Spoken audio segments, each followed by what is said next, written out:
"The wolves won't wait. Take a wife or lose the child," said the widow to the Apache holding his infant. Arizona Territory, autumn of 1879.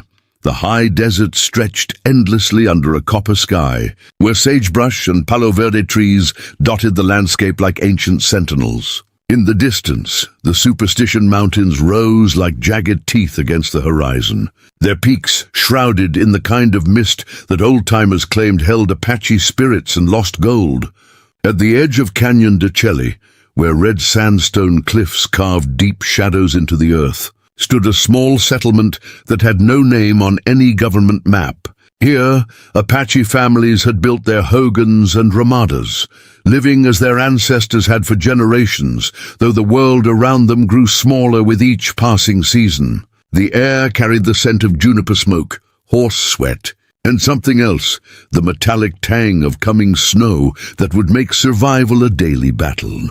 It was here, in this forgotten corner of the Arizona Territory, that two lives would intersect in ways neither could foresee. One was a woman who had already lost everything and learned to rebuild from ashes.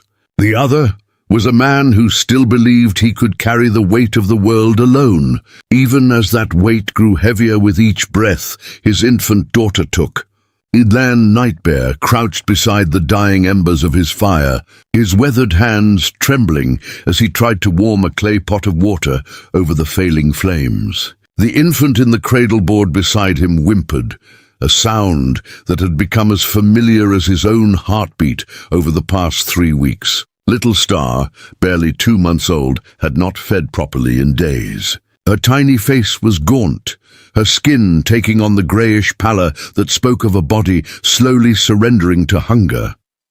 The buckskin pouch that had once held his wife's dried milk herbs was empty. The mare that had provided what little milk they could spare had died in a flash flood 2 days prior, swept away along with their winter stores and most of their possessions.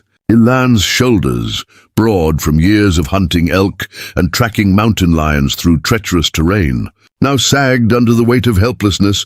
He was Chiricahua Apache, descended from warriors who had made the U.S. Army tremble, men who could disappear into desert rocks like smoke and emerge where enemies least expected. But all his skills, his ability to track a deer across granite, to find water where white men saw only death, to move through enemy territory without leaving so much as a bent twig, meant nothing when faced with a starving infant who needed what only a woman's body could provide. The settlement had 7 families, but 4 had already moved south toward the warmer valleys, following the ancient migration patterns that would keep them alive through the harsh mountain winter. Of the 3 families remaining, 2 had infants of their own, and their mothers were barely producing enough milk to sustain their own children. The 3rd family was elderly, their children long grown and scattered to distant tribes. Elan lifted Little Star from her cradleboard, his calloused hands gentle despite their size. She was so light now that holding her felt like cradling shadow and bones. Her dark eyes, which had once been bright with the fierce spark of life that marked all Apache children, now seemed to look through him rather than at him. "Your mother would know what to do," he whispered in Apache, the words carrying the weight of 3 weeks of accumulated grief and desperation. "Ayana would have found a way to keep you strong." His wife had died, bringing Little Star into the world, her body torn by complications that the tribal medicine woman could not heal, despite all her knowledge of herbs and healing songs. Ayana Nightbear had been the daughter of a respected warrior, a woman who could ride horses that no man could break, who could weave baskets so beautiful that traders came from 4 territories to buy them, who could sing lullabies that made colicky babies sleep peacefully through winter storms. Now she lay beneath a cairn of stones on the hillside above the settlement, and Elan was left to navigate the impossible mathematics of keeping an infant alive when nature itself seemed determined to reclaim her. The sound of approaching hoofbeats made Elan's hand move instinctively to the knife at his belt. In these times, when Apache bands were being hunted by cavalry patrols and bounty hunters, unexpected visitors rarely brought good news. But as the rider emerged from the mesquite grove, Ilan recognized the distinctive paint mare and relaxed slightly. Catalina Navarro dismounted with the fluid grace of someone who had spent more years on horseback than on foot. She was a woman of perhaps 40 summers, her black hair streaked with premature silver and braided with small silver bells that chimed softly when she moved. Her face bore the high cheekbones of Apache heritage, mixed with the softer features that spoke of Spanish blood, creating a striking combination that marked her as someone who belonged fully to neither world, but had learned to survive in both. She wore a riding dress of brown leather decorated with traditional Apache beadwork, but her boots were Mexican-made, and her rifle was a Winchester that few men could afford. Everything about her suggested a woman who had learned to take the best from different cultures, while owing complete allegiance to none. Ilan had known Catalina for 5 years, since she had first arrived at the settlement after burying her husband in Tucson. Diego Navarro had been a Mexican rancher who married an Apache woman against his family's wishes. And when Comancheros killed him for refusing to sell them horses, Catalina had gathered what she could carry and ridden north to find her mother's people. She had never fully integrated into Apache life. Her Spanish was as fluent as her Apache, and she maintained trading relationships with Mexican merchants that provided the settlement with goods they could not make or find themselves. But she had proven herself valuable in ways that transcended cultural boundaries. When children fell sick, she knew remedies that combined Apache plant medicine with treatments learned from Mexican curanderas. When the settlement needed to negotiate with white authorities, she could speak English well enough to navigate the bureaucracy of reservation politics. Now she stood before Ilan's dying fire, her dark eyes taking in the scene with the quick assessment of someone accustomed to recognizing crisis. The emaciated infant, the empty cooking pots, the hollow-eyed father who had clearly not slept properly in days, all of it registered in her expression within moments. "Ilan Nightbear," she said in Apache, her voice carrying the formal tone reserved for addressing someone in the midst of grave difficulty. "They came as soon as Maria Crow Feather told me about your situation." Ellen looked up from Little Star, his pride warring with desperation. "There is nothing you can do that I have not already tried. Is that why your daughter grows thinner while you grow more stubborn?" Catalina's words were blunt but not unkind. "I have ridden to 4 different settlements in the past week, and I have found what you need." She reached into her saddlebags and withdrew a small clay jar sealed with beeswax. "Goat's milk, still fresh. And from a Mexican rancher's wife near Tucson, I have secured a wet nurse who is willing to come here." Ilan's eyes fixed on the jar with an intensity that was almost painful to witness. "What does she want in return?" "She wants a husband for protection and a father for the infant she feeds," Catalina said, matter-of-factly. "Maria Contreras lost her own husband to Apache raiders 6 months ago. She has a baby boy the same age as Little Star, and she produces enough milk for both children, but she cannot survive alone on her ranch with winter coming and hostile tribes raiding livestock." The words hit Ilan like a physical blow. He had expected Catalina to demand payment in horses or silver, not to suggest that he'd take another woman into his life when Ayana had been dead less than a month. "Ugh, I will not replace my wife," he said, his voice tight with emotion. "There must be another way." Catalina sat down across the fire from him, her movements deliberate and patient. "Tell me, nephew, what other way do you see? The winter storms will be here within 2 weeks. Your daughter weakens daily. The nearest source of milk is a 4-day ride through territory where cavalry patrols shoot Apache on sight." "I am Chiricahua Apache," Ilan said, straightening his shoulders. "My ancestors survived winters that killed white soldiers by the hundreds. I will find a way." "Your ancestors," Catalina replied calmly, "survived because they understood that flexibility is strength, not weakness. When game was scarce, they moved to new hunting grounds. When enemies were too numerous, they formed alliances with former rivals. When their children needed something they could not provide alone, they accepted help from others.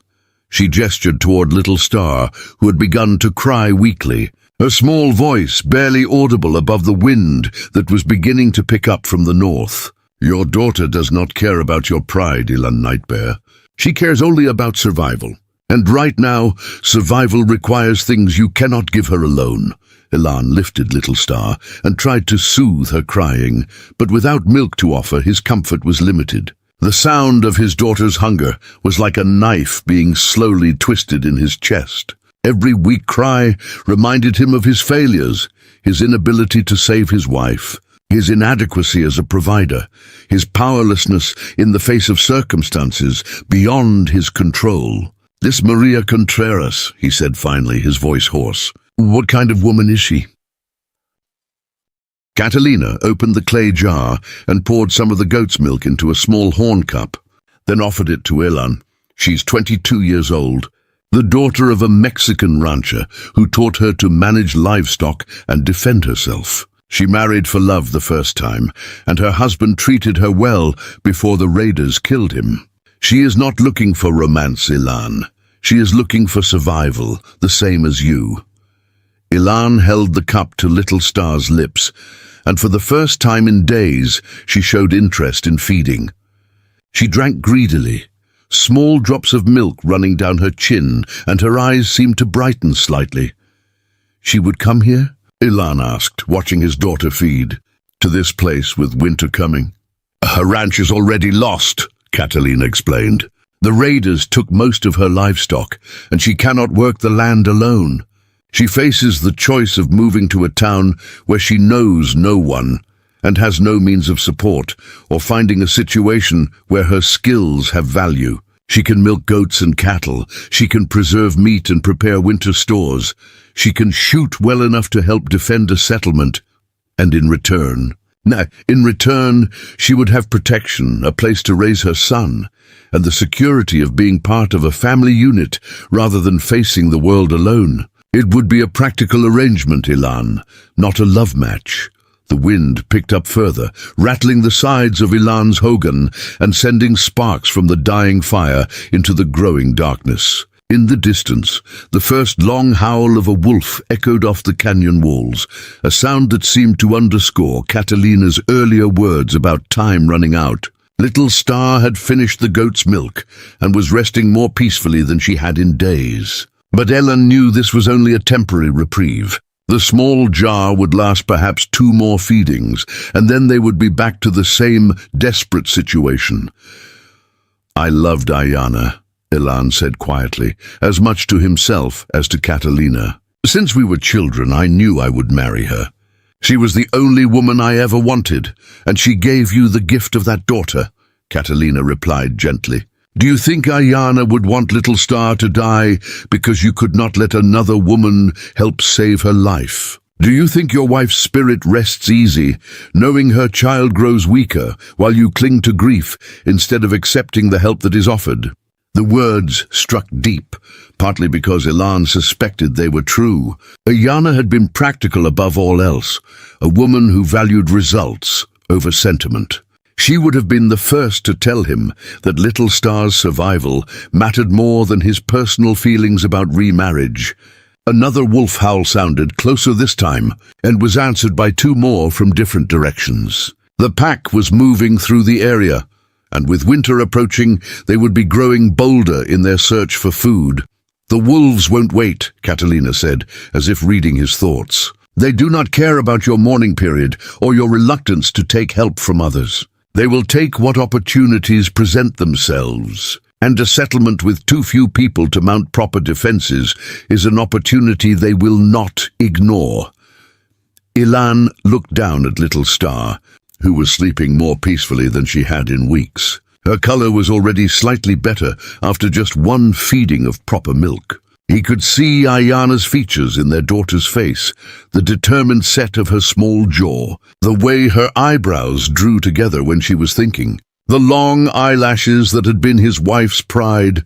"If I agreed to this arrangement," he said slowly, "what would be expected? Of me, I mean, Catalina smiled for the first time since her arrival, recognizing the shift in his tone from outright rejection to cautious consideration. You would provide protection and shelter for Maria and her son. You would treat her with respect and kindness, as you would any member of your family.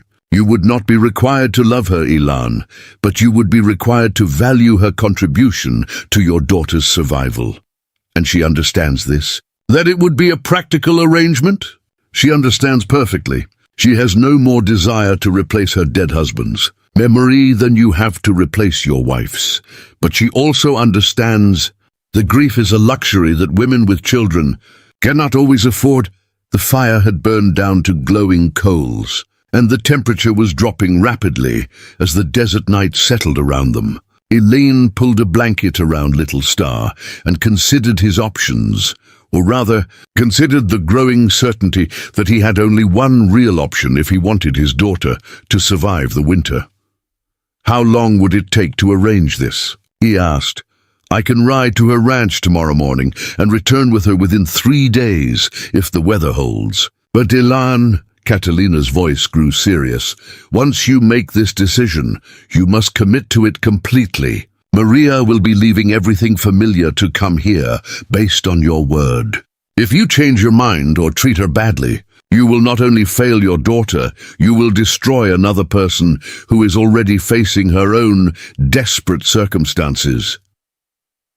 Ilan stood and walked to the edge of his camp, looking out toward the mountains, where somewhere among the rocks and trees, Ayana's spirit might be watching. The practical part of his mind, the part trained by years of hunting and warfare, told him that Catalina was right.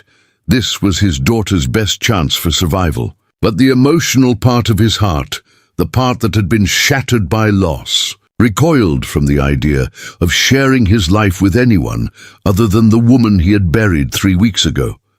Little Star stirred in her blankets and made a small sound, not the weak crying of earlier, but the normal sleeping murmur of a baby whose hunger had been satisfied. It was a sound he had not heard in days, and it reminded him viscerally of what was at stake. When he turned back to face Catalina, his decision was written in his expression before he spoke the words. Bring her here, he said quietly. Tell Maria Contreras that Ilan Nightbear will honor the arrangement you have proposed. Catalina nodded solemnly, understanding the magnitude of what he had just agreed to. You will not regret this choice, nephew. Your daughter will grow strong, and you will find that accepting help does not diminish your strength, it proves it.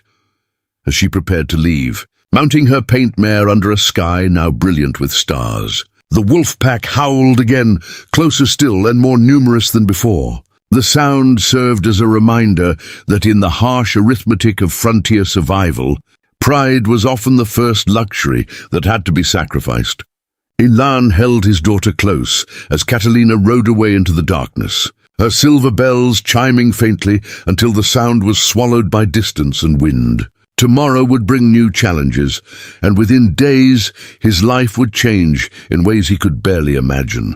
But tonight, for the first time in weeks, Little Star slept peacefully, her small body nourished and warm, and sometimes, Ilan thought as he built up the fire against the growing cold, survival was victory enough. The dust cloud appeared on the southern horizon just after midday, 3 days after Catalina had ridden out with Ilan's reluctant agreement.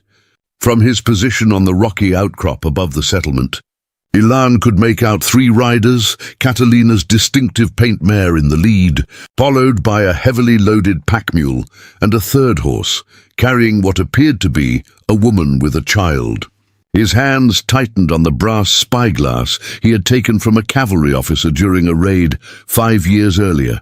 Through the lens, he could see that the second rider sat her horse with the easy confidence of someone raised around livestock. Her dark hair braided practically down her back, a rifle resting across her saddle horn. Even at this distance, everything about her posture spoke of competence and wariness. Ilan lowered the spyglass and looked down at Little Star, who was secured in her cradleboard beside him. The goat's milk Catalina had left was gone, and his daughter had begun showing signs of hunger again, the restless movements, the weak crying that barely had strength behind it. In the 3 days since Catalina's departure, he had managed to trade a silver bracelet that had belonged to his grandmother for 2 more jars of goat's milk from a Mexican trader. But both were now empty. The approaching riders represented salvation for his daughter, but also the end of the life he had known. Since Ayana's death, he had existed in a bubble of grief and solitude, speaking to no one except when absolutely necessary, focusing entirely on the impossible task of keeping Little Star alive through sheer force of will. Now he would have to share his space, his decisions, and his responsibility with a woman he had never met. A woman whose own grief and desperation had driven her to accept an arrangement that was barely 1 step above indentured servitude. He gathered his things and made his way down the rocky path toward his hogan, arriving just as the 3 riders crested the final ridge and began their descent into the settlement. Several other Apache families had emerged from their dwellings to watch the arrival of the Mexican woman who would become Ilan Nightbear's wife in name, if not in heart. Maria Contreras dismounted with the fluid motion of someone who had spent more time on horseback than on foot during the past week of travel. She was younger than Ilan had expected, perhaps 22 or 23, with the kind of practical beauty that came from a life spent outdoors. Her face was sun-bronzed but not weathered, her hands calloused from work but graceful in their movements. She wore a riding dress of dark blue wool that had seen better days, but her boots were well-made leather and her rifle was clean and well-maintained. What struck Ilan most immediately was not her appearance, but her composure. Despite being surrounded by Apache warriors in a remote settlement where she knew no one except Catalina, despite having just traveled 3 days through dangerous territory to marry a complete stranger, she showed no signs of fear or uncertainty. Instead, she surveyed the settlement with the calculating gaze of someone assessing a business proposition. So, the infant strapped to her chest was perhaps 2 months old, the same age as Little Star, with the robust appearance of a well-fed child. As if sensing Ilan's attention, the boy opened dark eyes and studied the Apache warrior with the fearless curiosity that belonged to babies who had never learned to be afraid. "Ilan Nightbear," Catalina said in Apache, dismounting and moving to stand between the 2 people whose lives she was about to irrevocably intertwine. "This is Maria Contreras. Maria, this is Ilan, the man I told you about." Maria stepped forward and extended her hand in the manner of Mexican ranchers conducting business, her grip firm and her eyes meeting Ilan's directly. "Señor Nightbear," she said in accented but clear English, "I am grateful for this arrangement. I hope we can help each other through difficult times." Ilan found himself momentarily taken aback by her directness. Apache women were strong and capable, but they approached new situations with more circumspection, more attention to social protocols, and gradual relationship building. Maria's businesslike manner was refreshingly honest, but also somehow unsettling. "You speak English," he observed, responding in the same language. "My father believed that survival on the frontier required speaking the languages of all the peoples one might encounter," Maria replied. "I speak Spanish, English, and some Apache words that Catalina has taught me during our journey." The infant on her chest made a small sound, and Maria automatically adjusted his position with the unconscious competence of an experienced mother. The gesture reminded Ilan why this woman was here, and he found himself looking at her not as a potential wife, but as a solution to Little Star's most urgent need. "Your son," Ilan said, nodding toward the child. "He is healthy?" "Miguel is strong," Maria confirmed, unstrapping the baby from her chest and holding him where Ilan could see him better. "And I have enough milk for 2 children, as Catalina told you." "Where is your daughter?" Ilan gestured toward his hogan, where Little Star's cradle board hung in the doorway. Even from a distance, they could hear the weak sounds of her crying, a sound that had become the soundtrack of Ilan's existence over the past month. Maria's expression changed immediately, the businesslike composure giving way to something more urgent. "How long since she has fed properly?" she asked, already moving toward the sound. 3 days, Ilan admitted, following her. "The goat's milk helps, but it is not enough." Maria entered the hogan without ceremony, her attention entirely focused on the infant, whose cries had grown stronger at the sound of voices. She lifted little Star from the cradleboard with the confident movements of someone accustomed to handling babies, and Ilan watched as she quickly assessed his daughter's condition. "She's dehydrated and malnourished, but not beyond recovery," Maria said, settling onto the woven mat that served as Ilan's bed. "With proper feeding, she will regain her strength within days, without further discussion." Maria began to unlace the front of her dress, preparing to nurse little Star as naturally as if the infant were her own child. The gesture was so matter-of-fact, so devoid of self-consciousness or ceremony, that it took Ilan a moment to fully comprehend what he was witnessing. Little Star latched onto Maria's breast immediately, her small hands gripping the fabric of Maria's dress as she fed with the desperate hunger of someone who had been denied sustenance for too long. The relief in the hogan was palpable, the end of the weak crying that had haunted Ilan's days and nights, replaced by the soft sounds of an infant finally receiving what she needed to survive. "Gracias," Ilan said quietly, the Spanish word emerging before he could think to translate it to English or Apache. "Thank you." Maria looked up at him, her dark eyes soft with understanding. "She's beautiful," she said simply. "She has your eyes, but her mother's mouth, I think. Catalina told me about your wife."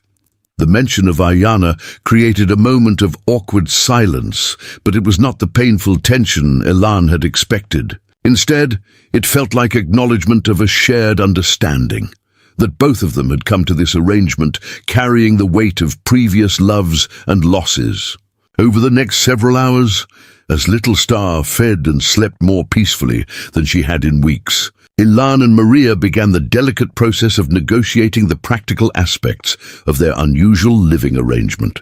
Catalina served as interpreter and mediator, helping them navigate the cultural and linguistic differences that could have made communication difficult. Maria had brought more than Ilan had expected, not just personal belongings, but livestock and supplies that would significantly improve their chances of surviving the winter. 3 goats capable of providing milk, a hardy mare trained for mountain travel, preserved meat and dried vegetables from her ranch, and most valuably, 2 dozen chickens that would provide eggs and eventually meat. "I was not able to bring my cattle," Maria explained as they surveyed her possessions. "The raiders took most of them, and the few that remained were too difficult to move over mountain trails. But these goats are hardy, and they will produce milk even in cold weather if we can provide adequate shelter." Ilan found himself impressed by her foresight and planning. While he had been focused entirely on the immediate crisis of keeping little Star alive, Maria had been thinking strategically about long-term survival. Her supplies and livestock would not only solve the immediate problem of infant feeding, but would also strengthen the entire settlement's food security through the winter. "Where will you sleep?" he asked, realizing that he had not thought through the domestic arrangements that would be necessary. "I assumed I would share your hogan," Maria replied matter-of-factly. "We are to be married, are we not? It would be strange for a wife to maintain separate quarters." The word wife hung in the air between them, carrying implications that both had been avoiding since her arrival. Ilan felt his chest tighten with conflicted emotions, guilt at the thought of another woman in the space where Ayana had lived and died, anxiety about the intimacies that marriage typically implied, and underneath it all, a growing recognition that Maria was not asking for emotional connection, merely practical cohabitation. "There will be no ceremony," Ilan said finally. "No Apache wedding rituals. This is an arrangement for survival, nothing more." "I understand," Maria replied without hesitation. "In Mexico, I've seen many marriages of convenience. They can work well if both parties are honest about their expectations and respectful of their boundaries. Catalina, who had been listening to this exchange with growing satisfaction, finally spoke. "There must be some ceremony," she said firmly. "Not for romance, but for legitimacy. The other families in the settlement need to understand that this is a real marriage, not a temporary arrangement. And if government officials or missionaries come through, legal marriage will provide protection for both of you and the children." She was right, and both Elon and Maria knew it. Unmarried cohabitation would create complications and potential dangers, particularly for Maria, whose status as a Mexican woman living with an Apache man could be misinterpreted by authorities as anything from concubinage to captivity.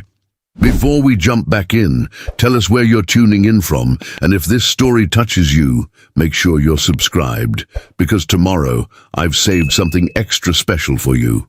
"A simple ceremony, then," Ilan agreed reluctantly. "Before the settlement elders, with proper witnesses." "Tomorrow evening," Catalina said decisively. "That will give everyone time to prepare, and it will establish your union before winter weather makes travel impossible." As the afternoon wore on, Maria began the process of making the hogan suitable for 2 adults and 2 infants. She worked with quiet efficiency, reorganizing cooking implements, establishing sleeping areas, and creating space for her own possessions without disturbing Ilan's existing arrangements more than necessary. Her son Miguel proved to be a calm, easy baby who fed well and slept peacefully between feedings. More importantly, he seemed to have a positive effect on little Star, whose color and energy improved dramatically after several proper meals. By evening, both infants were sleeping soundly side by side, looking for all the world like siblings rather than the children of 2 strangers thrown together by circumstance. "They are comfortable with each other," Maria observed, watching the sleeping babies. "That is good. They will grow up as family." "Family."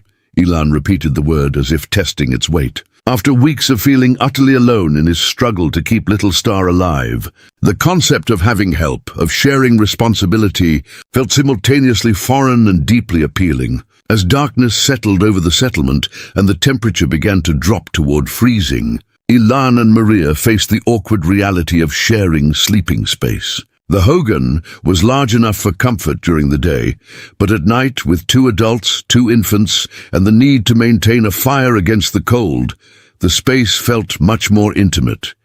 Maria had fashioned a sleeping area for herself on the opposite side of the fire from Elan's usual place, but the distance was still close enough that they could hear each other breathing. She had changed from her traveling dress into a simple cotton nightgown, her hair released from its practical braid and flowing loose around her shoulders. For the first time since her arrival, she looked younger and more vulnerable, less like a competent rancher, negotiating a business arrangement and more, like a young woman who had lost her husband and was now sleeping in a strange place among people whose language and customs she barely understood. "Are you afraid?" Elan asked quietly, speaking in Spanish because the question seemed too personal for English. Maria considered the question seriously before answering. "Not afraid of you, if that is what you mean. Catalina spoke of your character, and I have seen how gentle you are with your daughter. But I am afraid of winter, of raiders, of the possibility that this arrangement will not work, and I will have nowhere else to go." Her honesty was refreshing after days of careful politeness and formal negotiations. Elan found himself responding with equal candor. "I'm afraid of forgetting my wife," he said. "Of her memory becoming less clear because another woman shares my home. I loved Ayana since we were children. She was the only future I ever imagined." "I understand," Maria said softly. "I married Carlos when I was 18, and I never looked at another man until the day they brought me news of his death. Now I am here, and it feels like betraying his memory, even though I know he would want me to survive." They talked quietly for another hour, sharing stories of their deceased spouses, their fears about the future, and their hopes for the children who had brought them together. It was not romantic conversation. But it was real. Two people acknowledging the complexity of their situation and beginning to build the foundation of mutual respect that would be necessary for their arrangement to succeed. Outside, the wolf pack that had been haunting the area for weeks began their nightly hunt, their howls echoing off the canyon walls with increasing boldness. The sound reminded both adults why this marriage was necessary. Predators, both animal and human, were less likely to target a settlement that appeared strong and well defended. "Tomorrow we will be married," Maria said as they prepared to sleep. "Tomorrow everything changes," Elan agreed. But as they settled into their respective sleeping areas, with their children breathing softly between them and the fire casting warm light on the Hogan's walls, the change did not feel as frightening as either had expected. It felt like possibility, messy and complicated and uncertain, but possibility nonetheless. Little Star stirred in her sleep and made a small, contented sound, the first truly peaceful baby noise Elan had heard from her in weeks. Across the fire, Miguel responded with his own soft murmur, as if the two infants were already beginning to communicate in the wordless language that siblings develop. Maria smiled at the sound. "They will be good for each other," she whispered. "Yes," Elan agreed, and for the first time since Ayana's death, he fell asleep, without the weight of absolute desperation pressing on his chest. Tomorrow would bring new challenges, but tonight, his daughter was fed and warm and safe, and sometimes, he thought as consciousness faded, survival was indistinguishable from hope. Dawn brought the smell of snow on the wind and the urgent need to complete the marriage ceremony before weather made it impossible for the settlement elders to gather. Maria woke before sunrise, her movements careful to avoid disturbing the sleeping infants as she prepared for what would be the strangest wedding day of her life. She had brought one good dress from her ranch, dark green wool with silver buttons that had belonged to her grandmother, saved from the raiders only because she had been wearing it when they attacked. As she brushed her hair and braided it with the small silver combs that were her last link to her previous life, she caught Elan watching her with an expression she could not read. "You look like a bride," he said quietly in Spanish, the words carrying an undertone of sadness that made her pause. "I look like a woman trying to survive," Maria replied with characteristic honesty, "just as you look like a man doing what is necessary for his child." Elan had also dressed carefully for the ceremony, wearing the traditional Apache shirt his mother had beaded for him, deerskin leggings decorated with silver conchos, and the turquoise necklace that had been his father's. But unlike Maria, who seemed to approach the day with practical acceptance, Elan moved through his preparations like a man walking to his own execution. By mid-morning, the settlement's 3 remaining families had gathered in the central area between the Hogans, along with several Apache warriors who had ridden in from distant camps specifically to witness the unusual union. The presence of so many people created a festive atmosphere that felt incongruous with the practical nature of the arrangement. Joseph Crow Feather, the eldest of the settlement's leaders, would perform the ceremony using a combination of Apache traditions and Mexican customs that Catalina had negotiated with both parties. At 72, he had seen the world change in ways that would have been unimaginable in his youth, and he understood that survival sometimes required adapting ancient practices to modern necessities. "This is not a marriage of love," he announced in Apache, his voice carrying clearly across the assembled group. "This is a marriage of alliance, of mutual protection, of shared responsibility for the continuation of life itself.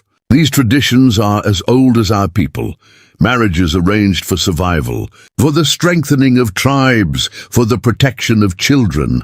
Maria stood beside Elan, her hand resting lightly on his arm as Catalina translated the elder's words into Spanish. She could feel the tension in his muscles, the way his body seemed to reject the proximity even as his mind accepted the necessity. The ceremony itself was brief but meaningful. Joseph Crow Feather spoke about the responsibilities of marriage, not romantic obligations, but practical ones. The duty to protect each other's children, to share resources fairly, to present a united front against external threats, to honor each other's grief while building something new together. When the time came for vows, both Ilan and Maria spoke simply and honestly about their intentions. They promised mutual respect, shared responsibility for the children, and protection of each other's interests. They did not promise love, passion, or emotional fidelity, promises that would have been lies given their circumstances. The moment that sealed their union came when little Star, who had been sleeping peacefully in Maria's arms throughout the ceremony, suddenly woke and began to cry with hunger. Without hesitation, Maria moved aside her shawl and began to nurse the infant, while Miguel, secured in a cradleboard on Ilan's back, watched the proceedings with alert dark eyes. The sight of Maria feeding Ilan's daughter while he held her son created a powerful visual symbol that resonated with everyone present. This was not a marriage of romance, but of survival, not of passion, but of practical necessity, elevated to something approaching sacred duty. Joseph Crowfeather smiled as he concluded the ceremony. By Apache tradition and Mexican custom, witnessed by the community and blessed by the needs of children, you are husband and wife. May your union bring strength to both families and prosperity to our settlement. The celebration that followed the ceremony was interrupted by the arrival of a lone rider, whose horse was lathered with sweat and whose face bore the grim expression of someone carrying bad news. Thomas Running Bear had ridden hard from the eastern settlements, and his message was urgent enough that the wedding feast was immediately forgotten. "Cavalry patrol," he announced without preamble. 2 days behind me, maybe less. 50 soldiers under a captain named Morrison, who has orders to relocate all Apache to the reservation at San Carlos. They are not taking prisoners. Anyone who resists is to be shot as hostiles. The news hit the gathering like a physical blow. San Carlos Reservation was known throughout Apache territory as a place where people went to die slowly. Inadequate food, contaminated water, diseases spread by overcrowding, and complete prohibition of traditional hunting and gathering practices that had sustained Apache people for generations. "How much time do we have?" Ilan asked, his mind immediately shifting to tactical considerations. If they maintain their current pace and do not stop to rest, they could be here by tomorrow evening, Thomas replied. But the weather is turning bad, and cavalry horses do not travel well in snow. We might have until the day after tomorrow. Maria looked around at the assembled faces, seeing the fear and anger that the news had generated, understanding instinctively that her new life was about to be torn apart before it had properly begun. "What are our options?" she asked Catalina in Spanish. "Fight, flee, or surrender," Catalina replied grimly. "None of them good." Ilan was already moving, his warrior instincts taking over. "We cannot fight 50 soldiers with 7 families. We cannot surrender because San Carlos means death for our children. That leaves flight." "Where?" asked Maria Crowfeather, Joseph's daughter-in-law. "Winter is coming, and we have infants who cannot survive a long journey in freezing weather." The discussion that followed was heated and desperate, with various escape routes debated and discarded. The traditional Apache strategy of scattering into small groups and reuniting later was impossible, with babies who needed consistent warmth and feeding. The mountain passes that offered concealment would be impassable within days once the snow began in earnest. It was Maria who finally spoke the solution that everyone had been avoiding. "We cannot run because of the children," she said slowly, working through the problem aloud. "We cannot fight because we are outnumbered. We cannot surrender because that means death. But what if some of us could hide while others lead the soldiers away?" "Explain," Ilan said, recognizing the tactical thinking of someone raised on a frontier ranch where Indian raids and bandit attacks had been constant threats. "The cavalry is looking for Apache settlements. They expect to find families, warriors, traditional camps. They are not looking for Mexican ranchers traveling with mixed families." Maria continued, her voice growing stronger as the plan took shape in her mind. What if some of the women and children could travel as my household, while the warriors lead the soldiers in a different direction? The silence that followed was filled with rapid mental calculations.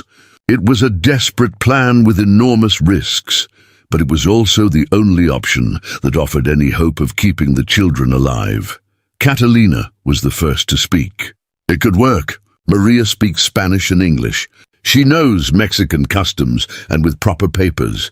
A rancher's widow traveling with servants and children would not attract suspicion from cavalry patrols. What papers? Asked Joseph Crowfeather. We do not have time to forge documents. I have papers, Maria said quietly. Ownership documents for my ranch, marriage certificates, baptismal records for Miguel. And now, she looked at Elan, I have a marriage certificate from today's ceremony. I could claim that I am a Mexican rancher's widow, traveling with my new Apache husband's extended family. Mixed marriages are not uncommon in the territories. The plan that emerged over the next several hours was complex and dangerous. Maria would take the mothers and children, along with 2 elderly men who could pass as servants, and travel southwest toward Tucson along established trade routes. They would pose as her household, relocating after Apache raids destroyed her ranch, a story that had the advantage of being partially true. Meanwhile, Elan and the other warriors would create an obvious Apache camp 20 miles to the north, complete with smoke signals and visible horse tracks. When the cavalry found the decoy camp, the warriors would lead them on a running chase through difficult terrain, buying time for the women and children to reach safety. And then what? Maria asked. Where do we reunite? How do we find each other again? Elan looked at his new wife, for that was what she was now, despite the strange circumstances, and felt something shift in his chest. In the space of a few hours, she had gone from being a stranger imposed upon him by necessity to being the person responsible for his daughter's survival and the survival of his entire community. There is a place, he said slowly, a hidden canyon 3 days south of Tucson, where there are caves and water and grazing for animals. My grandfather used it as a refuge during the war with Mexico. If we are separated, that is where we will reunite. As evening fell and snow began to drift down from the darkening sky, the settlement became a hive of desperate activity. Families gathered their most essential possessions, said goodbye to belongings that had defined their lives for years, and made the agonizing decisions about what could be carried and what must be left behind. Maria found herself at the center of preparations that felt surreal in their intensity. Women she had known for less than 24 hours were entrusting her with their children's lives, teaching her crucial details about each child's needs, fears, and comforting rituals. She tried to memorize everything while simultaneously organizing supplies and planning the logistical details of moving 12 people, including 4 infants, along dangerous trails in winter weather. Little Bear cries if he cannot see his mother's red blanket, explained Sarah Windwalker, pressing the worn woolen cloth into Maria's hands, along with her 18-month-old son. And he will only eat if you sing to him first, any song. But you must sing. Elena needs her medicine every morning and evening, added another mother, demonstrating how to measure the herbal preparation that controlled her 3-year-old daughter's seizures. Miss even 1 dose and she could die.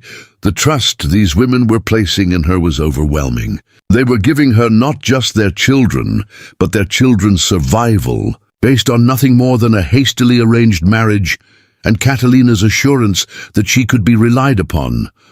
Elan spent the evening preparing for his own dangerous mission, checking weapons, planning escape routes, and coordinating with the other warriors who would help him create a convincing decoy.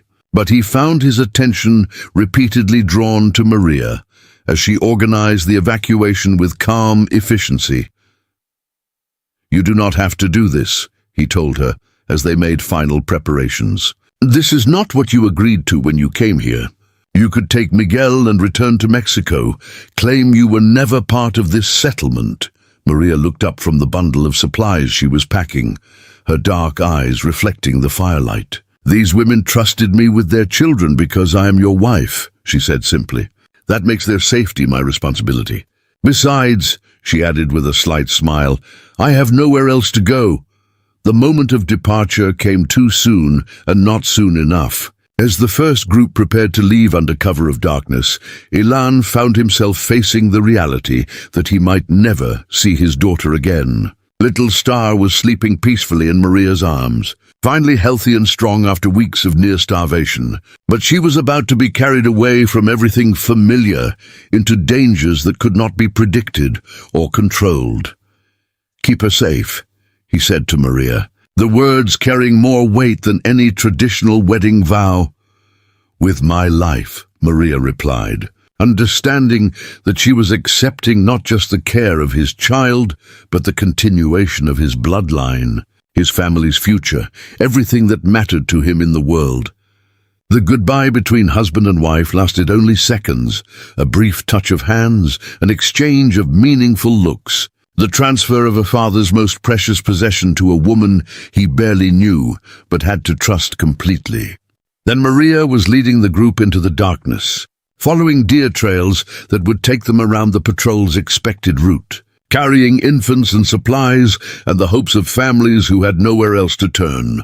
Ilan watched until the last figure disappeared into the swirling snow, then turned to the warriors who would help him create the diversion that might save them all. In the space of one day, he had gained a wife, acquired responsibility for an entire community's survival, and lost everything he cared about to the protection of a woman whose courage he was only beginning to understand.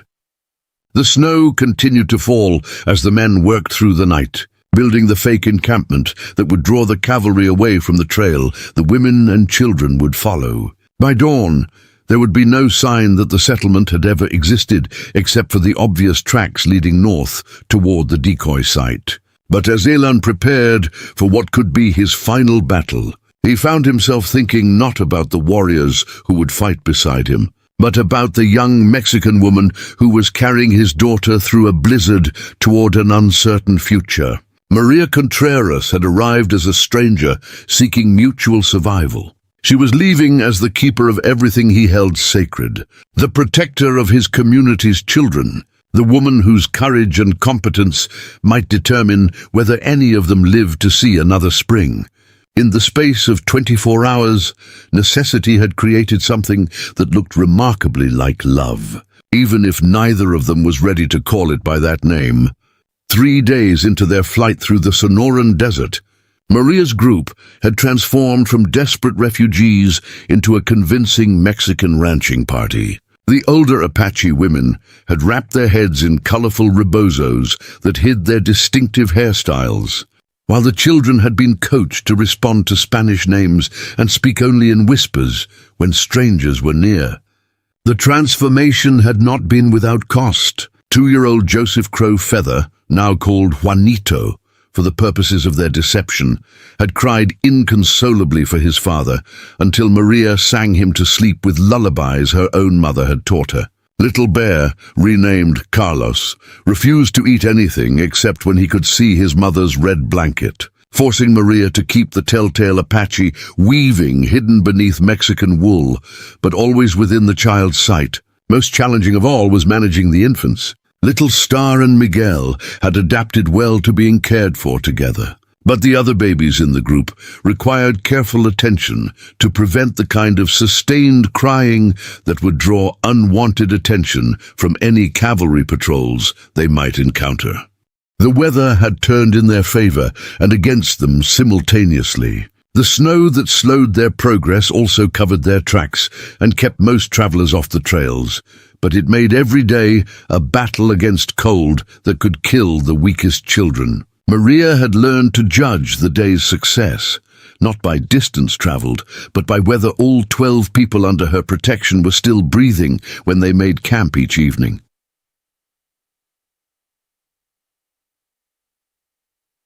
On the morning of the 4th day, her carefully maintained deception faced its first real test. A cavalry patrol of 8 soldiers appeared on the ridge above their camp, just as Maria was preparing breakfast. Their blue uniforms stark against the winter landscape, their horses steaming in the cold air. "Buenos dias, señora," called out the sergeant. A weathered man, whose Spanish carried the accent of someone who had learned the language through necessity rather than birth. "We are looking for hostile Apache who may have passed through this area." Maria rose slowly from the fire, baby Miguel secured against her chest in a rebozo, while little Star remained hidden in the bundle of blankets that appeared to contain only supplies. Behind her, the Apache women continued their morning tasks with studied casualness, while the children stayed close to the adults as they had been instructed. "Sergeant," Maria replied in her most refined Spanish, adding just enough formality to suggest education and social status, "I am Maria Contreras, traveling to Tucson with my household after Apache raiders destroyed my ranch near Sonoita. We have seen no hostiles for 3 days. Gracias a Dios." The sergeant's eyes swept the camp, taking in the mixed group of women and children, the quality of Maria's clothing, the well-maintained horses and pack animals that had belonged to various families, but now appeared to be the possessions of a prosperous rancher's widow. "Your papers, senora," he said, dismounting and approaching with the casual authority of someone accustomed to compliance. Maria handed over the carefully prepared documents, her marriage certificate to Carlos, her ownership papers for the ranch that no longer existed, and most crucially, the fresh marriage document that identified her as the wife of Elon Nightbear, described in the papers as a civilized Apache guide and translator. The sergeant studied the documents with the careful attention of someone who could read but did not do so easily. Around the camp, Maria could sense the barely controlled tension of women who knew that discovery meant death or imprisonment for themselves and their children. "This Apache husband," the sergeant said finally, "where is he now?" "Elon rode ahead to Tucson to arrange lodging and employment," Maria replied smoothly, the lie coming easily because she had rehearsed it countless times during their journey. "He should return for us within 2 days, once he has secured a safe place for the children. You trust him to return?" The question carried implications about the supposed unreliability of Apache men that Maria had to navigate carefully. "Elon Nightbear fought alongside my first husband against Comanchero raiders for 3 years, Maria said, allowing pride to enter her voice in a way that suggested personal conviction rather than naive hope. "He has never broken his word to me or failed to protect our family." The sergeant handed back her papers, his expression suggesting that he found her story plausible but not entirely convincing. "We are tracking a band of hostile Apache who attacked a settlement north of here. Women and children traveling with them. If your husband encounters these hostiles, he should report their location to the nearest military post." "Of course, Sergeant," Maria agreed readily. "We have no sympathy for raiders who attack innocent families." As the patrol prepared to leave, one of the younger soldiers approached the group of women and children, his attention drawn by little Elena, whose distinctive Apache features were partially hidden by a colorful scarf, but still recognizable to trained eyes. "This child looks Apache," he observed, speaking to Maria in English without missing a beat. Maria replied in the same language, her accent now carrying the subtle inflection of educated Mexican society. "Elena is the daughter of one of my husband's cousins, orphaned in the same raid that destroyed our ranch. We could not leave her to die." The soldier studied Elena more closely, noting her clothing, her behavior, the way she stayed close to the woman who was supposedly caring for her. What he saw was a frightened child clinging to protective adults, exactly what he would expect from an Apache orphan being cared for by Mexican ranchers. "You speak English very well, senora," the sergeant observed. Returning to the conversation, "My father believed that survival on the frontier required speaking many languages," Maria replied, unconsciously echoing the words she had used with Elon during their first meeting. Spanish, English, and some Apache dialects have all proven useful in dealing with the various peoples one encounters. The patrol departed after extracting a promise that Maria would report any sign of hostile Apache activity to authorities in Tucson. As the soldiers disappeared over the ridge, Maria felt her knees weaken with relief that she refused to show until she was certain they were out of sight. Preparing and narrating this story took us a lot of time, so if you are enjoying it, subscribe to our channel. It means a lot to us now. Back to the story. How did you know what to say? Asked Sarah Windwalker in Apache, her voice barely above a whisper. I watched my father negotiate with officials for 15 years, Maria replied in the same language. I learned that authority respects confidence, documentation, and stories that confirm what people already believe about the world.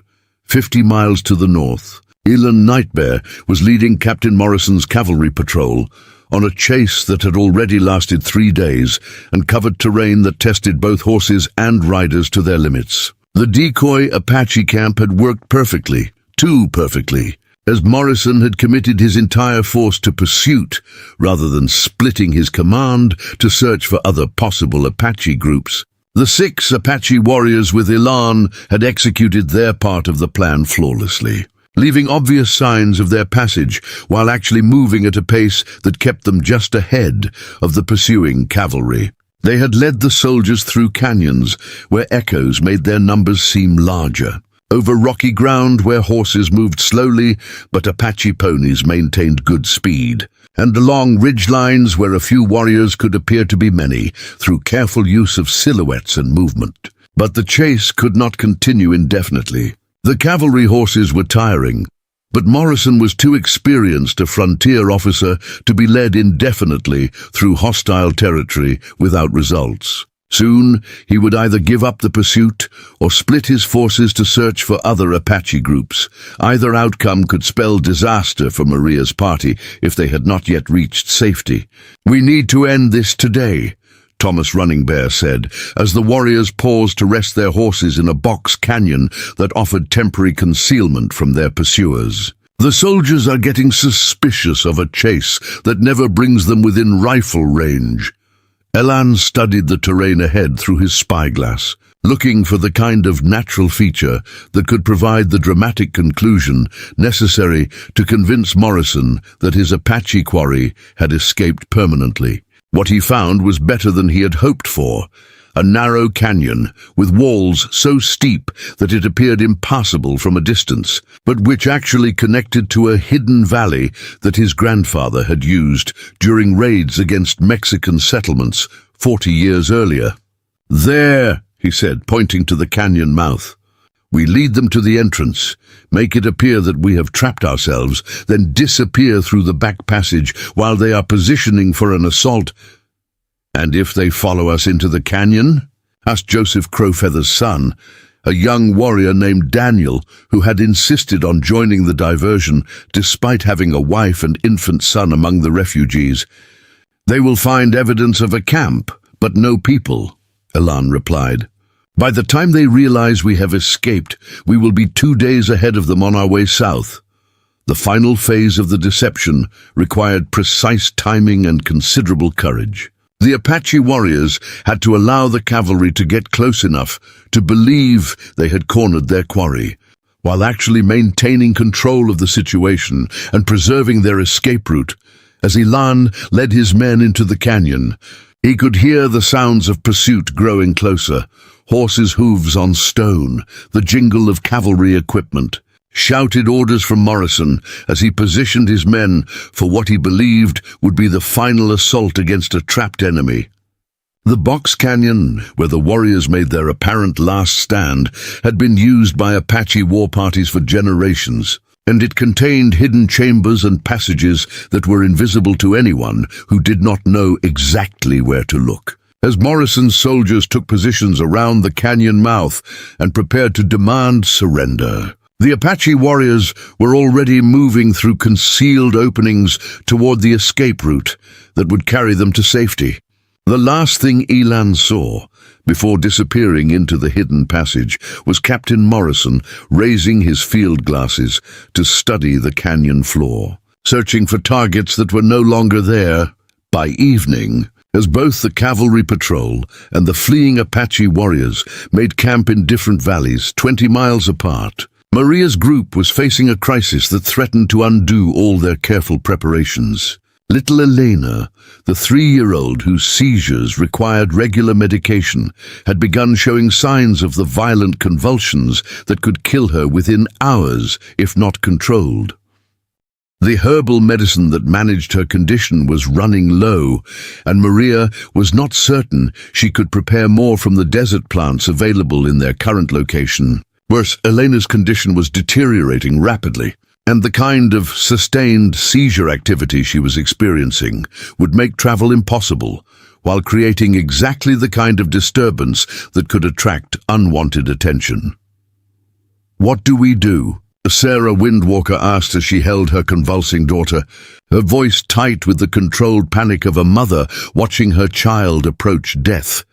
Maria knelt beside the sick child, her mind racing through everything she knew about seizure disorders, from caring for ranch hands who had suffered head injuries. The immediate priority was preventing Elena from injuring herself during the convulsions, but the long-term solution required finding the right combination of plants to create a substitute for the medicine that was running out.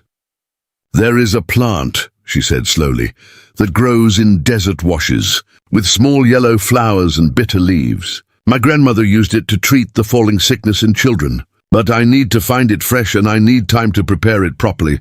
"How much time?" asked Catalina, who'd been watching the surrounding terrain for any sign of pursuit. "Half a day to find the plant, half a day to prepare the medicine," Maria replied. "And Elena needs constant attention during that time to prevent her from seriously injuring herself." The decision to stop their flight and spend precious time searching for medicinal plants was agonizing. But Elena's life hung in the balance, and Maria could not bring herself to abandon a child whose survival was her responsibility. While the other women continued to care for the infants and maintain their disguise as Mexican ranchers, Maria spent the night and following morning scouring desert washes for the plant that could save Elena's life. She found it growing in a protected alcove where winter runoff had created a temporary oasis of green vegetation among the dormant desert plants. The yellow flowers were exactly as she remembered from her grandmother's teachings, and the bitter taste of the leaves confirmed that she had located the right species. The preparation of the medicine required skills that Maria had learned as a child, but never expected to use in life or death circumstances. She had to extract the active compounds through careful boiling and straining, then concentrate the result to a potency that would control seizures without poisoning the patient. As she worked over a carefully controlled fire, grinding plants and monitoring the precise temperature needed for proper extraction, Maria found herself thinking about the strange path that had brought her to this moment. 3 weeks ago, she had been a ranch owner's widow with no particular medical knowledge. Now she was preparing medicine that could save the life of an Apache child whose survival was crucial to maintaining their deception. The moment of truth came when Elena, still weak from her prolonged seizures, took the first dose of Maria's improvised medication. For 20 minutes nothing seemed to change, and Maria began to fear that her preparation had been inadequate or incorrect. Then Elena's breathing steadied, her muscles relaxed, and the violent convulsions that had threatened her life began to subside. Within an hour, she was sleeping peacefully for the first time in 2 days, her color improved and her vital signs stable. "How did you know?" Sarah Windwalker asked, tears of relief streaming down her face as she watched her daughter sleep. "My grandmother taught me that all mothers must learn to be healers," Maria replied, cleaning her improvised laboratory equipment. "I never understood what she meant until today." As the group prepared to resume their journey, now carrying a supply of the medicine that would keep Elena stable for the remainder of their flight, Maria realized that something fundamental had changed in her relationship with the Apache women who had initially accepted her only because she was married to Elan. They no longer looked at her as Elan Nightbear's Mexican wife who happened to be helping them survive. They looked at her as Maria Nightbear, the woman who had talked their way past a cavalry patrol, who had risked their safety to save a sick child, who had proven herself capable of the kind of leadership that could keep families alive in impossible circumstances. "We will remember this day," Catalina said as they broke camp and continued their journey toward the hidden canyon where they would wait for Elan and the other warriors. "When we tell the story of our escape, we will tell how Maria saved Elena's life with medicine made from desert plants and a grandmother's wisdom." Maria nodded, understanding that she had crossed an invisible threshold that had nothing to do with marriage certificates or survival arrangements. She had become, through crisis and necessity and the fierce protection of other people's children, truly Apache, not by blood or tribal membership, but by the deeper measure of shared sacrifice and proven loyalty. Behind them, the tracks left by their passage told the story of a Mexican rancher's party traveling toward Tucson with a sick child who had recovered thanks to the skill of a woman who understood both healing and survival. Ahead of them lay the hidden canyon where, if their deception had worked, they would soon be reunited with the husbands and fathers who had risked their lives to make this escape possible. The hidden canyon that Elan's grandfather had discovered 40 years earlier during the Apache Wars with Mexico appeared unremarkable. From the outside, just another rocky crevice in the maze of weathered stone that characterized the desert mountains south of Tucson. But as Maria led her exhausted group through the narrow entrance, following directions Elan had given her during their brief marriage, she discovered a secret world that explained how Apache bands had remained hidden from their enemies for generations. The passage through the canyon walls was so narrow that the pack animals had to be unloaded and led through single file, their burdens carried by hand through sections where the rock walls nearly touched overhead. The children whimpered with fear as they were carried through passages where daylight disappeared entirely, replaced by the echo of footsteps on stone and the sound of water dripping from unseen sources above. But beyond this natural fortress lay a hidden valley, perhaps 2 miles long and half a mile wide, with grass for the animals, clear springs fed by underground sources, and caves that had sheltered Apache families during the worst periods of persecution. The contrast between the claustrophobic entrance and the open valley beyond was so dramatic that several of the children burst into tears of relief when they emerged into sunlight and fresh air. Most remarkably, the valley showed signs of recent and careful habitation.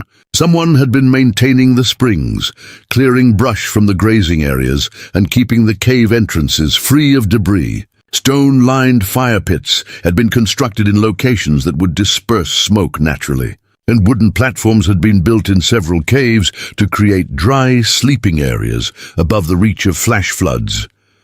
"We are not alone here," observed Catalina, examining fresh horse tracks near one of the springs. "Someone has been living in this place within the past few weeks, and they have been preparing it to shelter many people."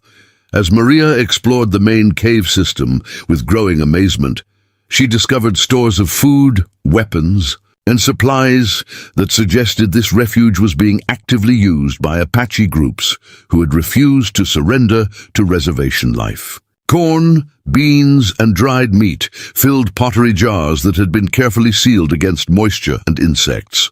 Rifles, ammunition, and traditional weapons were stored in wooden cases that showed signs of regular maintenance. Most impressive of all, she found a cache of medical supplies that included both traditional Apache herbs and manufactured medicines that must have been acquired through dangerous raids on military outposts.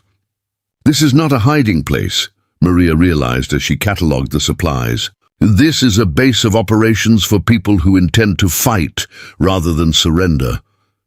The answer to the mystery came at sunset, when a dozen Apache warriors emerged from concealed positions throughout the valley.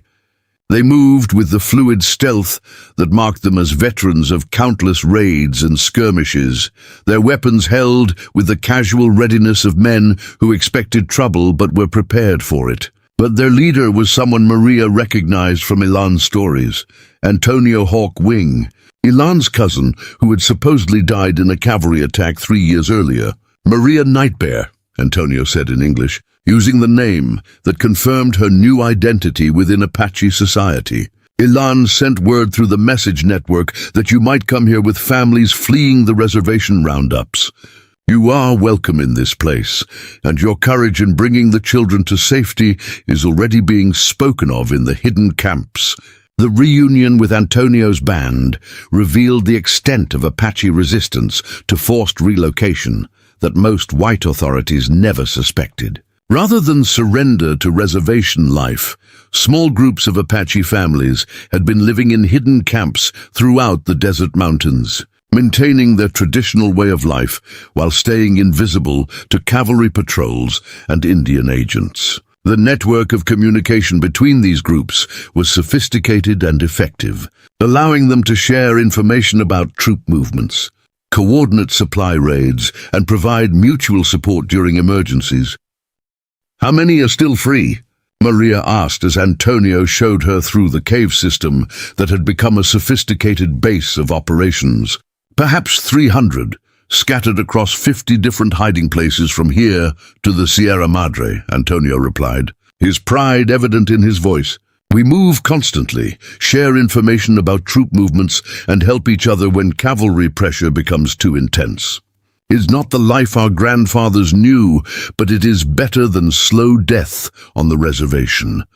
As Antonio explained the organization of the resistance network, Maria began to understand that she had stumbled into something far more significant than a simple refuge. The hidden canyon served as a coordination center for Apache bands throughout the region, a place where leaders met to plan operations, where wounded warriors came for medical care, and where families gathered during the harshest periods of military pressure. The cave system itself had been modified over decades to serve multiple functions. One large chamber served as a meeting hall where tribal councils could gather safely.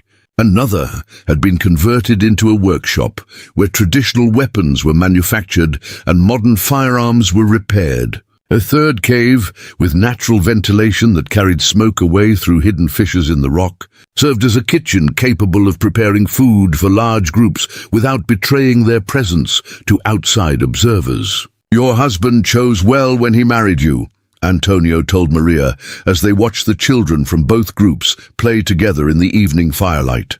"A woman who can speak 3 languages, deceive cavalry patrols, and prepare medicines from desert plants is worth more than horses or silver in times like these." But Maria found herself less interested in Antonio's compliments than in the way the Apache families had created a functioning community in what seemed like impossible circumstances. The canyon offered natural defenses and resources, but the real strength of the settlement lay in the cooperation between families who shared everything: food, labor, childcare, and the constant vigilance that kept them safe from discovery. Nay, the children adapted to canyon life with the resilience that had always characterized Apache youth. Within days, the refugees from Elan's settlement were playing traditional games with Antonio's children, learning to climb the canyon walls like mountain goats, and helping with daily tasks that kept the community functioning. Little Star, despite her infancy, seemed to thrive in the environment of multiple caregivers and constant activity. "How do you trade for supplies you cannot make here?" Maria asked, observing that the community had access to manufactured goods that required contact with outside traders. "Very carefully," Antonio replied with a smile that held more grimness than humor. "We have friends among the Mexican traders who ask no questions about where we get horses and silver to trade. Some Apache who pretended to accept reservation life actually gather information and supplies for those of us who remained free. And occasionally we acquire what we need through more direct methods when peaceful trade is not possible." The euphemism for raiding was not lost on Maria, but she found herself less concerned with the moral implications than with the practical necessities of survival. These people had been driven from their traditional lands, denied access to their ancestral hunting grounds, and forced to choose between slow death on reservations or precarious freedom in the wilderness. Under such circumstances, the acquisition of necessary supplies through whatever means available seemed less like theft and more like legitimate resistance to unjust persecution. As days passed without any sign of Elan and the warriors who had led the cavalry patrol away, Maria found herself settling into the rhythm of canyon life while struggling with growing anxiety about her husband's fate. The routine of caring for infants, preparing meals, and maintaining equipment provided a welcome distraction from worry. But the uncertainty gnawed at her during quiet moments when there was nothing to occupy her hands and mind. The other women from the settlement had begun to integrate with Antonio's band more easily than Maria had expected. Their children adapted quickly to their new environment, learning from canyon youngsters how to find water in desert plants, how to move silently through rocky terrain, and how to recognize the calls and signals that warned of approaching strangers. Sarah Windwalker's daughter Eleanor had recovered completely from her seizures, thanks to the medicine Maria had prepared during their flight. The little girl now followed Maria everywhere, calling her Aunt Maria and seeking her approval for everything from choosing which rocks to collect to deciding which cave passages were safe to explore. "You have become a mother to all of them," Catalina observed one evening as they watched Maria settle disputes between children, bandage scraped knees, and distribute portions of the evening meal with the automatic efficiency of someone who had been managing large households for years. "I never expected to have so many children depending on me," Maria replied, bouncing Miguel on her hip while keeping one eye on little Star, who was sleeping peacefully in a cradle board that had been crafted by one of Antonio's wives. "But it feels natural, more natural than I would have thought possible." Little Star had thrived during their time in the canyon, growing stronger and more alert as she benefited from consistent feeding and the care of multiple women who had experience with infants. Her personality was beginning to emerge. She was alert and curious, with a tendency to study faces intently, as if memorizing every detail. She seemed especially fascinated by Miguel, reaching out to touch his face whenever the two infants were placed near each other. Miguel had similarly flourished in the communal environment, and his easygoing nature had made him popular with the other children. At 2 months old, he was already showing signs of the robust health that would serve him well in their challenging circumstances. The bond between the two infants had deepened during their time in the canyon, and they now seemed to recognize each other as family in ways that went beyond their shared nursing schedule. But Maria's contentment with her children's welfare was shadowed by the realization that she had no idea whether she was now a wife waiting for her husband's return or a widow whose marriage had lasted less than a week. The plan had called for Elan to rendezvous at the canyon within 5 days of the separation, and a full week had passed with no word from the decoy group.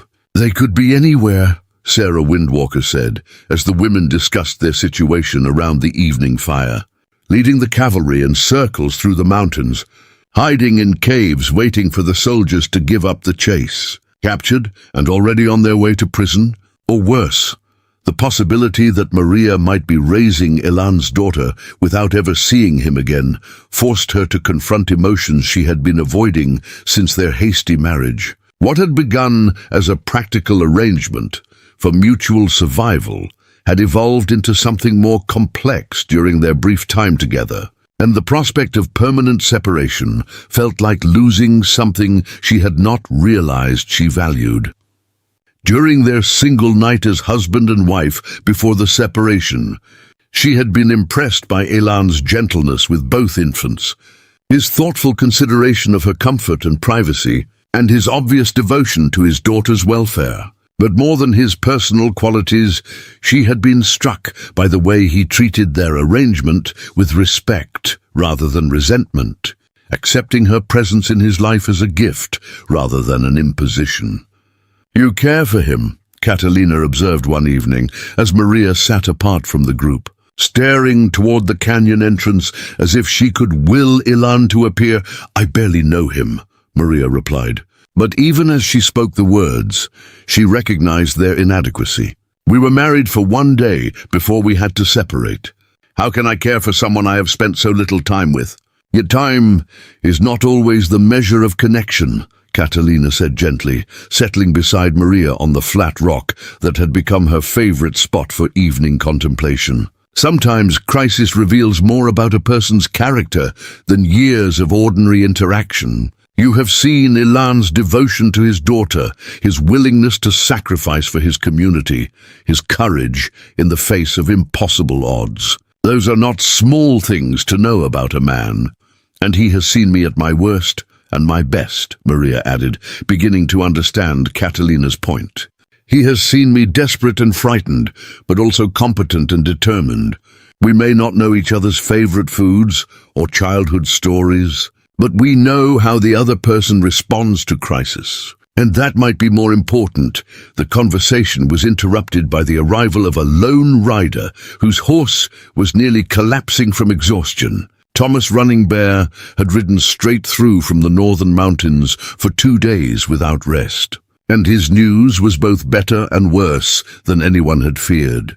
"Ilan and the others are alive," he announced without preamble, as the entire canyon community gathered around him. But Daniel Crowfeather was shot during the final chase. The soldiers broke off pursuit when they realized they had been deceived, but Daniel's wound became infected, and he cannot travel. The news that one of their warriors was seriously injured cast a shadow over the relief of learning that the decoy mission had succeeded. Daniel was barely 20 years old, newly married to Ruth Windsong, who was now caring for his infant son among the refugees in the canyon. The young woman had barely spoken since learning of her husband's dangerous mission, and now she pushed forward through the crowd with an expression of controlled panic. "How badly is he wounded?" Ruth asked, her voice steady despite the tears streaming down her face. "Shot through the thigh," Thomas replied. "The bullet missed the bone, but the wound has festered, and he has fever that comes and goes.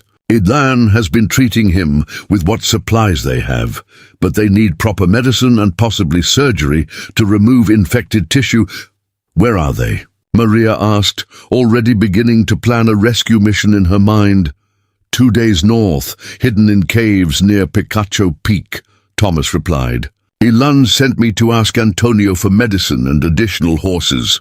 He thinks Daniel can be moved in another few days if the infection responds to treatment. But they need supplies and possibly additional men to fight off any cavalry patrols they encounter on the way here." The decision to mount a rescue mission split the canyon community along lines that reflected different philosophies about survival under impossible circumstances. Antonio and the older warriors favored caution, arguing that risking additional lives to save one wounded man could compromise the security of the entire hidden settlement that protected dozens of families.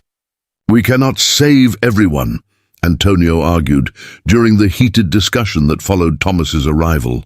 "If we send men and supplies north, we weaken our defenses here and risk discovery of this refuge that has taken years to establish." Daniel knew the dangers when he chose to join the decoy mission.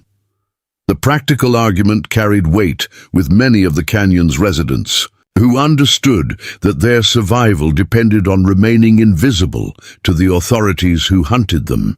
Any rescue mission would leave tracks that could potentially be followed back to the canyon, endangering not only the current residents, but also the Apache families throughout the region who depended on this sanctuary during emergencies. But Maria found herself siding with the younger warriors who insisted that abandoning wounded comrades would destroy the bonds of loyalty that held Apache communities together. Her position carried special weight because Daniel's wife and infant son were under her protection, and everyone understood that she would be the one to explain to a young mother why her husband had been left to die. "I did not marry into this community to watch it abandon its values in the name of safety," she said, her voice carrying the authority of someone who had proven herself under fire. "If we leave Daniel to die because it is convenient, we become no different from the soldiers who hunt us. We survive not just as individuals but as a people, and people do not abandon their wounded." Ruth Windsong, who had been listening to the debate with growing desperation, stepped forward to support Maria's position. "Daniel chose to risk his life to save all of our children," she said, her young voice trembling but determined. "If we will not risk anything to save him, then his sacrifice was meaningless, and we have lost more than one warrior. We have lost our souls."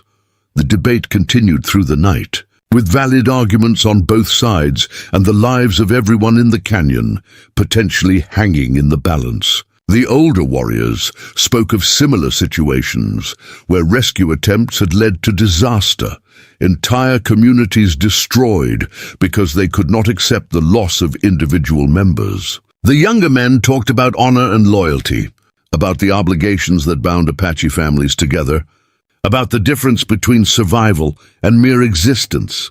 The compromise that finally emerged reflected Maria's growing influence within the group and her reputation for practical solutions to impossible problems. Rather than sending a large war party that would be vulnerable to cavalry attack and would leave obvious tracks, she proposed a small, carefully disguised mission that could move quickly through territory controlled by hostile forces. "I will go myself," she announced as dawn broke over the desert, with two of Antonio's best trackers carrying medicine and leading pack horses.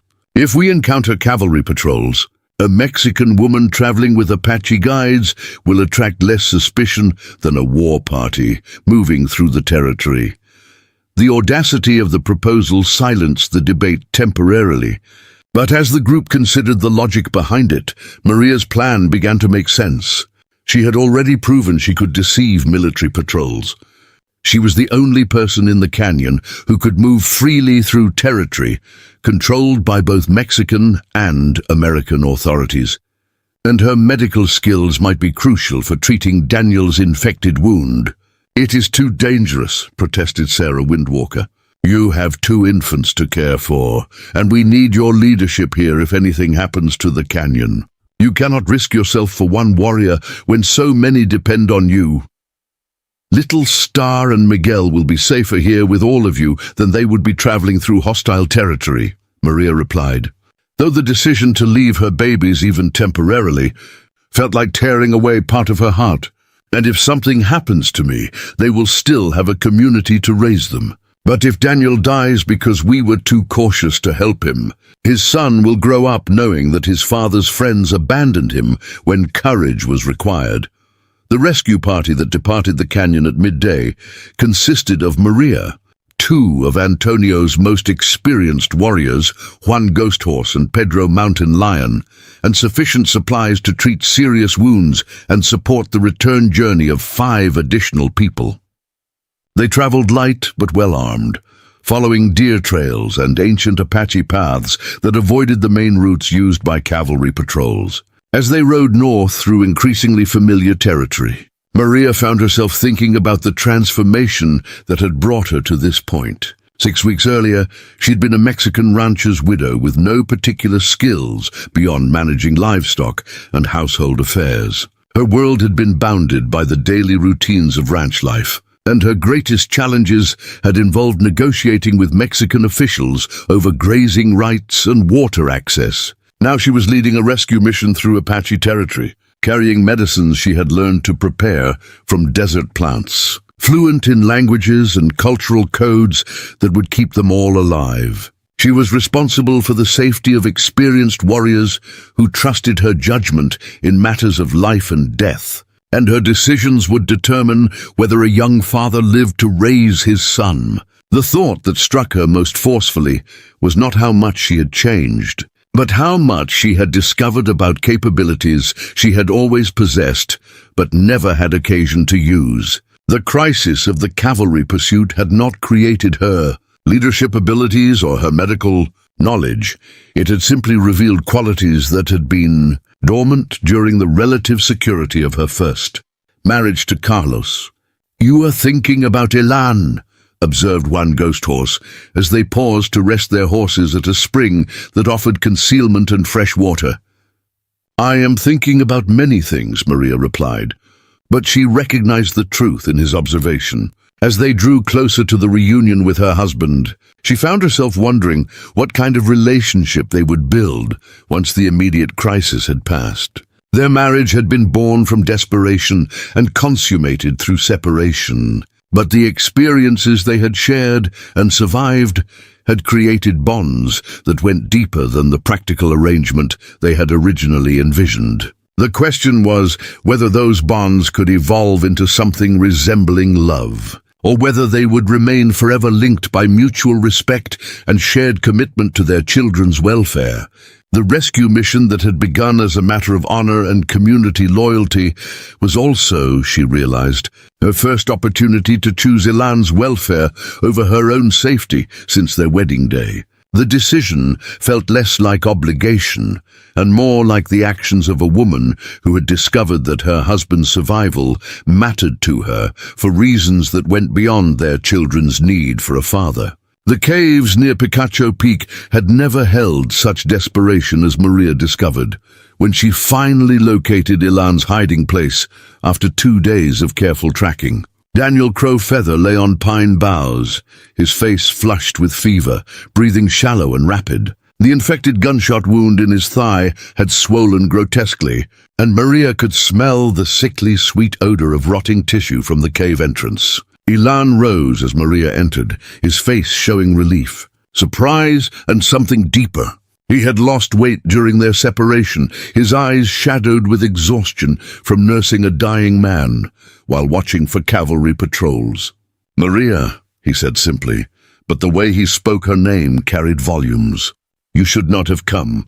The risk was mine to take," she interrupted, moving toward Daniel. "We are married, Elan Nightbear, and married people do not abandon each other to face danger alone." Daniel's condition was critical, possibly beyond help. Red streaks extended up his leg. The infection was spreading toward vital organs. Without immediate treatment, he would be dead within days. "How long has he been like this?" Maria asked, organizing her medical supplies. 3 days, replied Joseph Windwalker, Daniel's brother. "Yesterday he began speaking to our father, who died 5 winters past."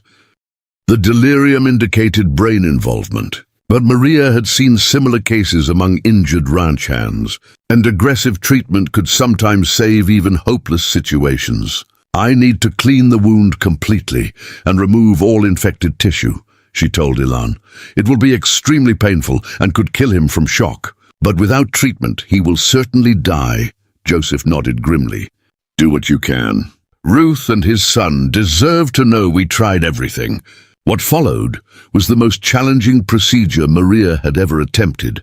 Surgery by firelight with improvised instruments and constant awareness that one mistake could cost Daniel his life. She prepared strong sedative tea, hoping to keep him unconscious during the worst. One ghost horse and Pedro Mountain Lion held Daniel's shoulders while Elan gripped his legs as Maria used a razor-sharp knife to cut away infected tissue.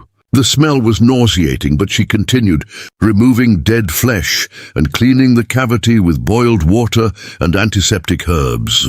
Daniel regained consciousness twice, his screams echoing despite the sedatives. Each time, the men had to use all their strength to prevent him from disrupting the delicate work.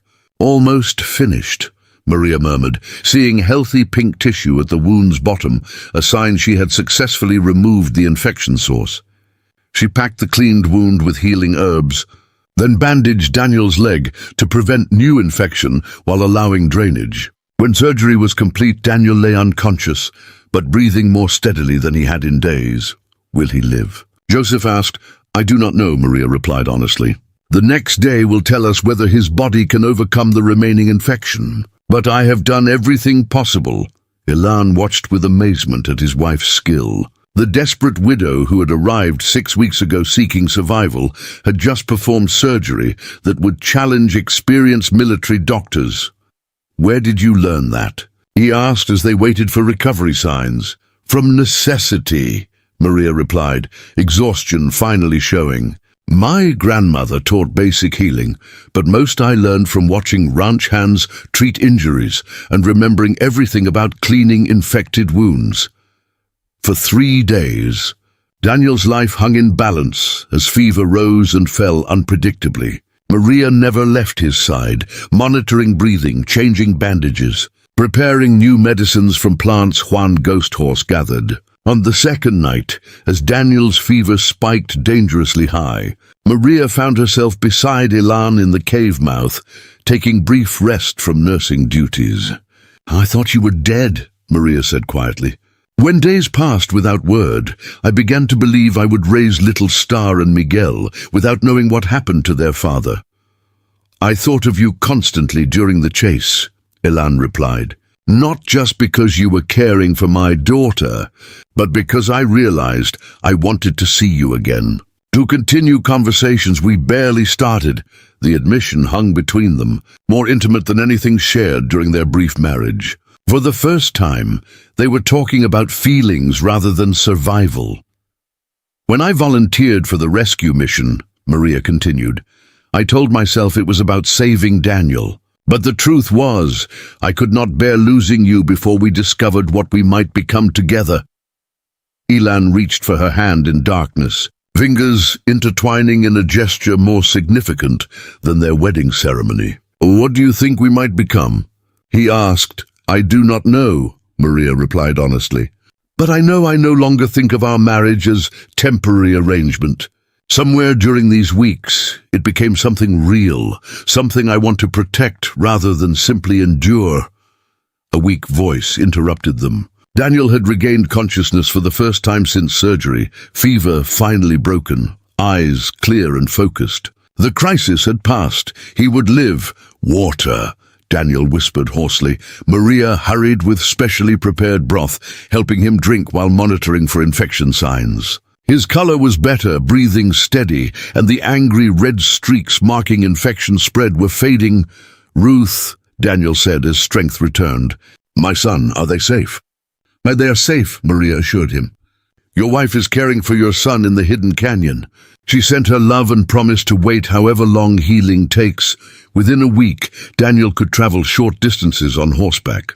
The return journey would take 5 days. Moving slowly to avoid aggravating his wound and evading cavalry patrols. As they prepared departure, Maria experienced anticipation and nervousness about returning to Canyon Community. She had left as Elan's wife in name only. She would return as someone who had proven leadership capable of saving lives. Group dynamics had shifted significantly during Daniel's recovery. Maria was no longer the helpful outsider, but an integral warrior band member whose skills and judgment were essential. When decisions needed making about routes or timing, Elan consulted her as equal partner. "You have changed," Elan observed on their third travel day. "We have all changed," Maria replied, understanding his meaning. The desperate widow no longer existed. In her place was a woman who had led families through enemy territory and performed surgery under impossible conditions. "What do you want our life to be?" Elan asked. Maria watched Daniel rest while scouts checked the trail ahead. "I want us to be partners," she said finally. "Not just in raising children, but in everything. I want to continue learning medicine and helping injured people. I want to help Apache families fleeing persecution. And I want to build something together that neither could create alone. And if fighting ends," Elan asked, "if peace comes, then we will adapt to peace the same way we adapted to war," Maria replied. "Together with honesty about what we each need. I no longer fear the future because I know we can face whatever comes." On their final night, before reaching Canyon, Daniel was strong enough to join evening conversation. "I owe you my life," he told Maria simply. "The chance to see my son grow up, to be Ruth's husband, to contribute to our people's survival. That is a debt I can never repay." "You owe me nothing," Maria replied. "We are family now, and family helps each other without counting cost. The word family resonated through the group, carrying meanings beyond blood relationships. They had become bound by shared dangers, mutual sacrifice, and trust forged through life and death experiences. The hidden canyon never looked more beautiful than when Maria's party finally arrived. Smoke rose from cooking fires, children's laughter echoed off rock walls, and women working peacefully created domestic tranquility that felt miraculous after constant danger. Ruth Winsong ran to meet them, infant son in cradleboard, tears streaming as she saw her wounded but living husband. The young couple's reunion was intensely emotional, with Ruth alternately laughing and crying. Little Star and Miguel had thrived under Canyon women's care, but showed obvious excitement at parent reunion. Little Star's eyes tracked Maria's movements with focused attention of someone who had missed crucial presence, while Miguel made happy gurgling sounds of contentment. "They remembered you," Sarah Windwalker observed as Maria settled both infants in her lap. "Little Star cried 2 days after you left, and Miguel refused to eat properly until yesterday." But the most significant change was how the community viewed Maria. Word of her cavalry deception, Elena's seizure treatment, and Daniel's life-saving surgery had elevated her status to something approaching legendary. "The children ask when Medicine Woman would return," Catalina said with pride. "They decided your Apache name should be Hands That Heal, and even Antonio agrees." Formal recognition came that evening during a feast celebrating the rescue mission's success. Joseph Crow Feather stood before assembled families to acknowledge what everyone understood. "Maria Contreras came as a Mexican woman seeking survival," he said in Apache. "But she returns as Maria Nightbear, Apache woman, keeper of healing knowledge, mother to all our children. She has earned her place through courage, wisdom, and service to our people." The formal Apache acceptance was more meaningful than any legal document. Maria had found not just survival or love, but belonging, a place where skills were valued, contributions recognized, and future secure. As celebration continued, Ilan and Maria stood together at firelight's edge, watching their children sleep peacefully while community sounds filled night air. "Do you regret any of it?" Ilan asked quietly. "The marriage, danger, complete life transformation." Maria looked around. Apache families who had accepted her, children who called her mother, a husband who had become true partner, and knowledge she possessed skills that could save lives. "I regret nothing," she said firmly. 6 weeks ago, I thought my life was over when raiders destroyed my ranch. Now I understand it was just beginning. The wolves that had threatened their survival still howled in distant mountains, but no longer represented existential danger. Through courage and willingness to adapt, a community had been forged that could withstand future challenges. At its heart was a marriage begun as desperate arrangement between strangers that had evolved into something deeper than either had dared hope when speaking practical vows in approaching winter's shadow.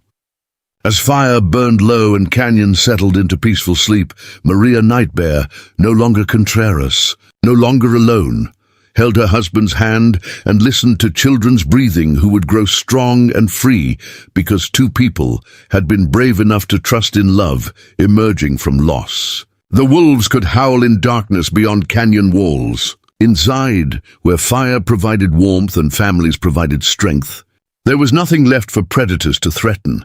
Only enduring human connection, forged through shared survival and tempered into something as lasting as the red rock sheltering them all. Up next, you've got 2 more standout stories right on your screen. If this one hit the mark, you won't want to pass these up. Just click and check them out, and don't forget to subscribe and turn on the notification bell so you don't miss any upload from us.